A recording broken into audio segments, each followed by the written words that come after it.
I curious? I don't need to tell you that the election season is out in full swing right now. Albeit a bit different from the previous ones, with all the pandemic and doom gloom around their entire world, not just in the US. But that hasn't stopped the emotions from rising in everyone wanting to know every little thing about each candidate. Over the years, the Trump family has always been in the public eye, and all information about them that is known has been shared, and we ourselves have covered the Trump family as well as his children. But what about his opponent, Joe Biden? Who are his children? What tragedy struck him in the past? What has his son Hunter been accused of by the Trump administration? And why has Vladimir Putin been involved, and what exactly did he say on the matter? Stay with me to find out about what is going on, but before we continue, don't forget to subscribe to our channel and turn on your notifications so you don't miss any of our future videos. The Democratic presidential nominee has had a long-standing political career which started all the way back in 1970 as he became a council member at the Newcastle County Council and later in 1972 as the junior US Senator from Delaware. During that time and for all the future campaigns, his family had always been by his side. In 1966, Biden married his first wife, Nelia Hunter, and the couple had 3 children: Joseph R. Biden III, born in 1969 and more commonly known as Beau, Robert Hunter Biden in 1970, who goes by his middle name, and finally, in 1971, the couple welcomed their daughter, Naomi Christina Biden. Their happiness didn't last for the young family. While Joe was in his temporary office in Washington, D.C., his wife remained home with the kids in Delaware. On December 18th, she and their 3 children were on their way to go Christmas shopping when the family station wagon pulled right into the path of a tractor trailer which was headed at full steam. The family was quickly rushed to Wilmington General Hospital, but unfortunately it was too late for Nelia and 13-month-old Naomi, who had passed away at the scene of the accident. The Biden boys were luckier as Beau sustained a broken leg and Hunter a fractured skull. In his book Promises to Keep, Joe recalled that he immediately knew that something awful had happened after he watched his sister answer the phone. He added that the feeling only intensified when she suggested they go back home because of a slight accident. Biden also wrote that once they got to the hospital his sons were in, he understood how taking your own life seemed like a tempting option, but that he knew that deep down he couldn't abandon Beau and Hunter. At first he wanted to quit politics to care for them, but was persuaded not to do so by his colleagues, and with their help and that of his sister, the Biden family was able to move on with their lives. It also helped when another woman came into his life in 1975. That woman was his current wife, Jill Jacobs. The pair got married in 1977 and have one daughter together, Ashely Blazer, who was born in 1981. So now let's talk about his children. His oldest son, Beau, was a graduate of the University of Pennsylvania, the class of 91, and later he would also graduate from the Syracuse University of Law. Finishing his studies, he was a clerk for Judge Stephen McAuliffe. Where his private life is concerned, in 2002, Beau Biden married Hallie Olivier. In 2004, the couple welcomed their first child, a daughter named Natalie Naomi. Then 2 years later, in 2006, they had welcomed their son, Robert Biden II. And just like his father, Beau worked in politics. He first took office as Attorney General of Delaware in 2006. When his father, Joe, resigned from the Senate in 2008, Governor Ruth Ann Minna had named Biden's former aide, Ted Kaufman, to fill in the post, but he declined. This, of course, as you can imagine, made many speculate that Beau would take the job. However, after Kaufman made his decision clear, Biden Sr. stated that,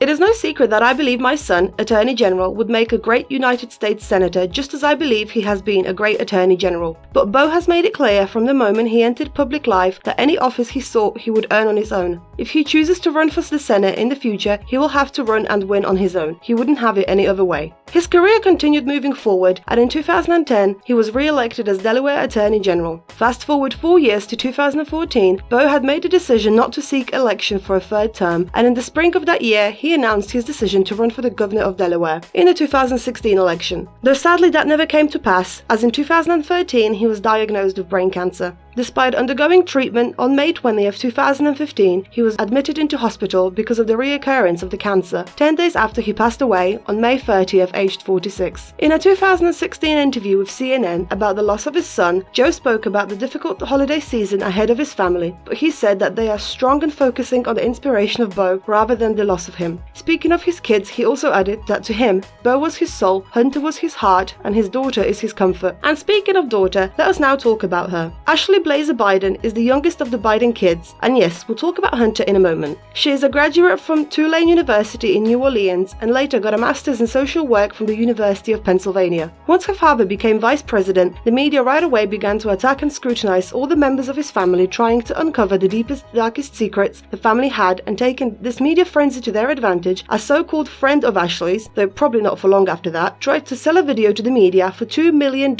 that, according to Vanity Fair, allegedly showed showed the youngest Biden child taking illegal substances. The video had never been released, however the mere description of it caused controversy in the political world. So that would not have been the first time she had a little run-in with the law. According to an article from the Chicago Tribune from 2002, Ashely and her friends were taken into police custody after a night of clubbing. It all started when a friend threw a drink can at an officer who told them to stay behind a barricade that was set up to keep clubgoers off the street. In the article it states that when an officer tried to take the first girl into custody, the other friend tried to jump onto his back, and when a second officer arrived to help, Biden reportedly verbally intimidated him, which caused her to be arrested. She was charged with obstructing a police officer. In 2012, she joined the Delaware Center for Justice, which focuses on criminal justice reform, as an associate director before being appointed the executive director just 2 years later. Prior to that job, which ended in 2019, she had worked as a social worker for 15 years at the Delaware Department of Services for Children, Youth, and their Families. According to the New York Times, while working there, she created programs that helped youth who were in juvenile justice, foster care, and mental health systems. In 2017, she also turned to the fashion world and founded a clothing brand, Livelihood. Its initial launch had raised $30,000 for the Delaware Community Foundation Livelihood Fund, according to the brand's website. Her father supported the brand at a New York Fashion Week event, telling E! News, "I'm very proud of her. She's been trying to change the world since she was 3. As for her personal life, in 2012, Ashely married Dr. Howard Crane, who is a plastic surgeon. Now let us move on to Hunter, who I am sure most of you have heard about in the news a lot, but more on why in a moment. Hunter, who is now 50, works as an attorney for a New York-based law firm, and he is also the founder of the venture capital company Eudora Global. He has also served as a chairman of the World Food Program USA board from 2011 until 2015. In the past, he has made headlines several times, mostly in relation to his substance abuse. In 2014, he was dismissed from the Navy after he had tested positive for traces of illegal substances in his system. In an interview with ABC, he spoke about how the passing of his brother also contributed to him ending up back at rehab.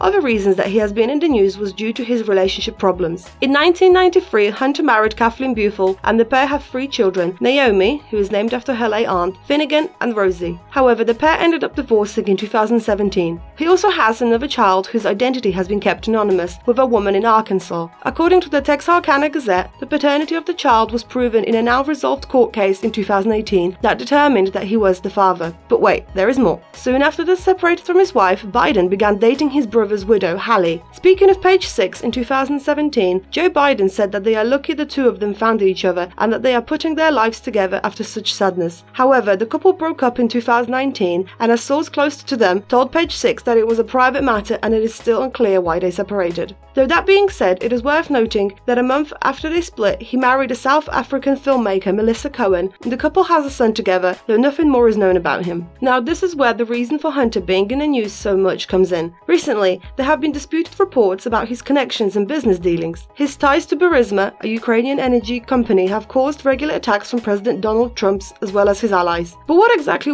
were those ties? According to Pointer.org, Biden, being a lawyer, held a directorship with the company starting in 2014. According to Reuters, a statement on the company's website at the time said that he was helping them with transparency, corporate governance and responsibility, international expansion and other issues. The reason that drew attention was the company was owned by Mykola Zlochevsky, who has been a minister under President Viktor Yanukovych, who was considered a pro-Russian force. And with Russia allegedly tampering with the previous US elections, well, it is clear to see why Biden's opposition would use this son's business as an attack against him. In September this year, 2 senators released a report titled Hunter Biden, Burisma and Corruption, the Impact on US Government Policy and Related Concerns, with which they tried to prove that his relations to them was problematic. However, the New York Times wrote that their report did not present evidence of improper influence or wrongdoing by Joe Biden, who they tried to discredit by his son's business. Politico had also discredited the report, saying it was just a compilation of previously public information, news articles, and strongly worded insinuations with little evidence to back them up. A few days after the report was released, at a press conference, Donald Trump had said that Hunter had received $3.5 million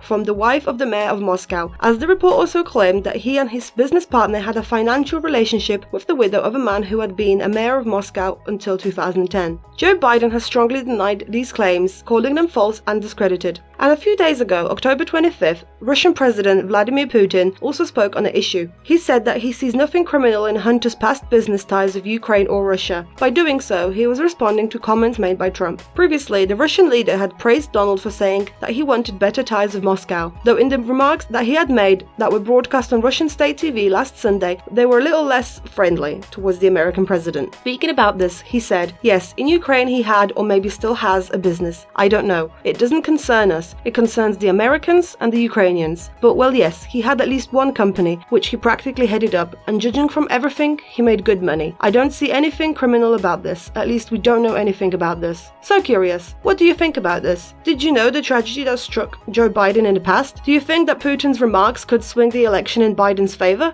Or will they do the complete opposite? Let me know what you think in the comments below. And as always, don't forget to like, share and subscribe to our channel.